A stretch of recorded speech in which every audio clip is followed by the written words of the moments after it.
Allah, may Allah's peace and blessings be on His last Prophet Muhammad sallallahu alayhi wasallam, and on all those who follow the path of righteousness until the last day.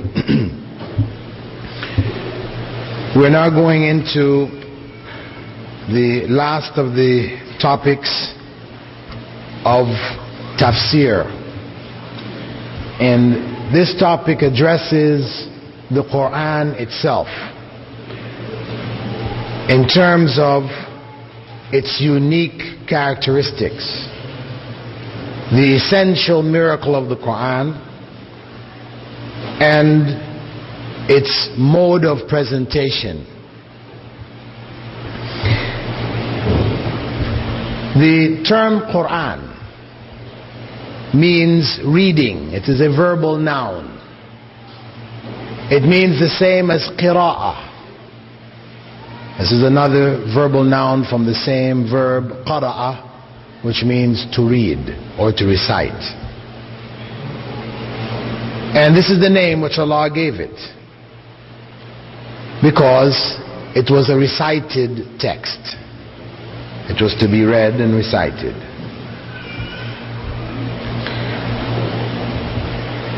Allah refers to, and the Prophet Muhammad ﷺ refers to, single verses of the Quran as being the Quran. Chapters may be also referred to as the Quran, as well as the whole text may be referred to as the Quran. So the term Quran does not in and of itself mean the whole text. It could mean a single verse. You recited a verse, somebody can say, he recited Quran. Right? I mean, a verse from the Quran. It can be referred to as he recited Quran. He recited a chapter, you still say he recited Quran. And he recited the whole Quran, he recited Quran. The general principle which the scholars of tafsir follow is that where the words of human beings exceed the words of Allah in a given text, it is no longer referred to as Quran. Even if the whole text of the Quran is there, like the books of tafsir, they do not refer to them as Quran. They contain the Quran or verses of the Quran, etc., but they are not referred to as Quran. As long as the words of human beings exceed the words of Allah from the Quran, that text is no longer classified as Quran. It's a general principle. Now, whether you have an English explanation along with the Arabic text, or you have an Arabic explanation along with the Arabic text, as long as the words of Allah are less, that document, that book is not considered to be Quran. And the other term which they use to refer to the book or the document which is called the Quran is the Mus'haf. When they use the term Mus'haf, it means the Quran as a whole. They will not use the term Mus'haf to refer to a single verse or a chapter. Chapter known as Surah, and the verse known as Ayah. Right? So the Mus'haf is the term which is commonly used to refer to the whole text of the Quran. Now, Allah has referred to the Quran by different names. He has referred to it as the Furqan. As in Surah Al-Furqan, He said, "Blessed is he who revealed the Furqan to his slave in order that he may be a warner to all the worlds." And Allah refers to it as dhikr. I mentioned the other verses before. "Inna nahnu nazzalna dhikra wa inna lahu lahafidhun." Indeed, I have revealed for you the reminder, the dhikr being the reminder and or remembrance, and I will protect it. And I've already clarified in the previous lectures the distinction between the Quran, Hadith Qudsi, and Hadith Nabawi. These are the three sources of revelation: the Quran, Hadith Qudsi. Qudsi here could be translated as holy Hadith. Here we have a place for holy because it was referred to as such. And Hadith Nabawi, Nabawi meaning prophetic, you could call it prophetic hadiths.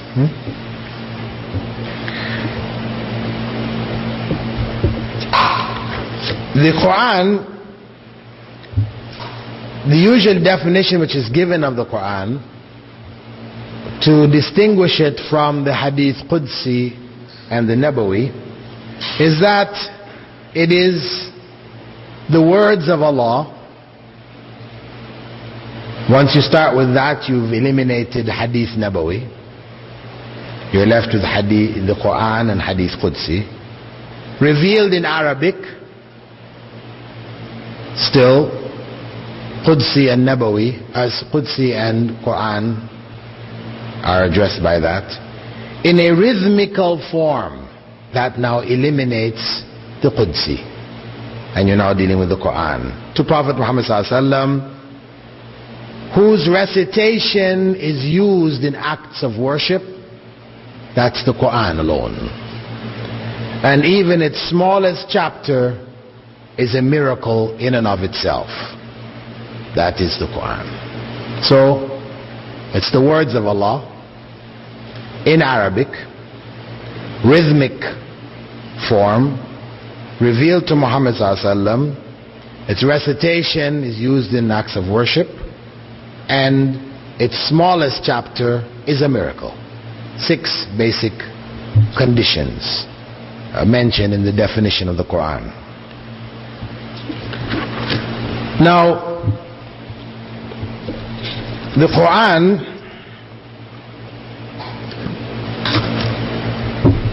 is revealed, as we mentioned earlier, for reading, contemplation, reflection, and action.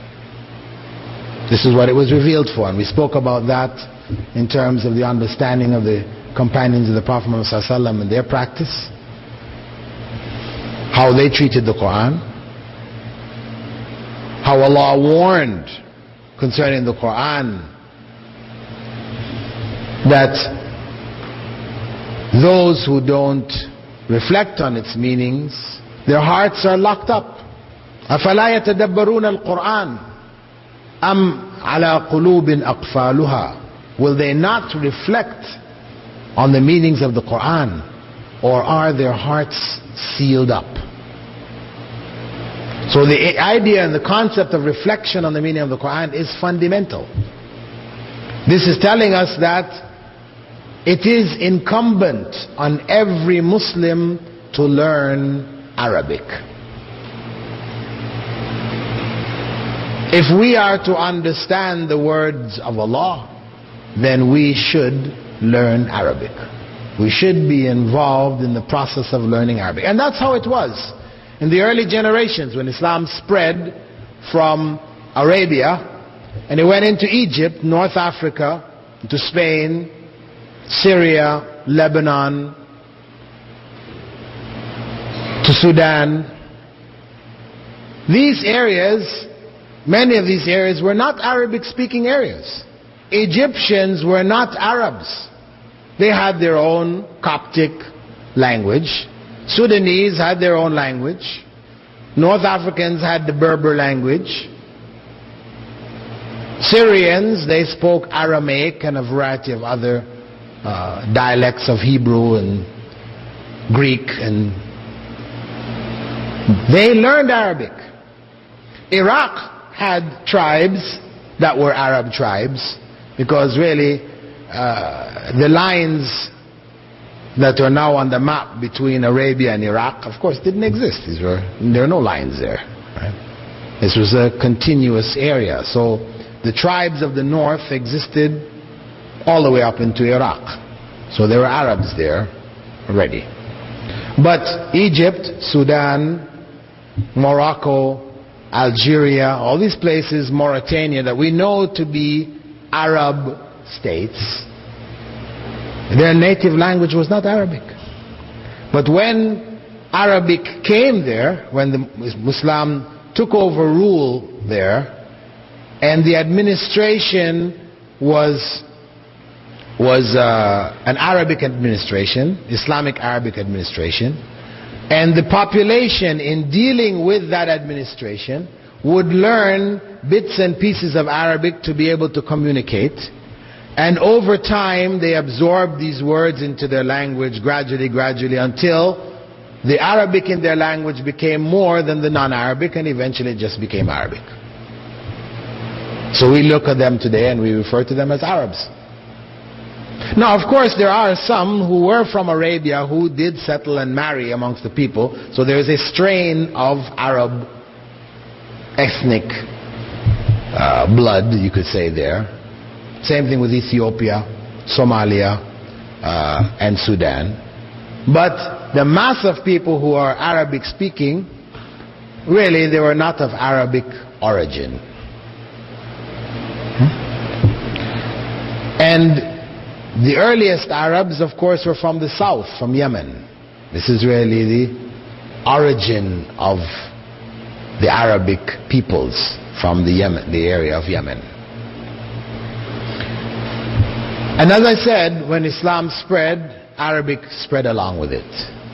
And it wasn't really until the time of the Ottomans, after the fall of Baghdad and the hand of the Mongols, and the rise of the Ottoman Empire, where Turkish nationalism raised its ugly head and sought to replace Arabic. The language of the administration throughout the realm became Turkish, so the administrators were known as Pasha and these kind of terms, which are all Turkish terms. Then Arabic started to be taught in Turkey and in other places to be able to enable someone to read the Quran for barakah. The idea, barakah meaning blessing. The idea of reading Quran for barakah began in that time. Prior to that, everybody knew you learn Quran, you learn Arabic, to read Quran, to understand it, practice it, etc.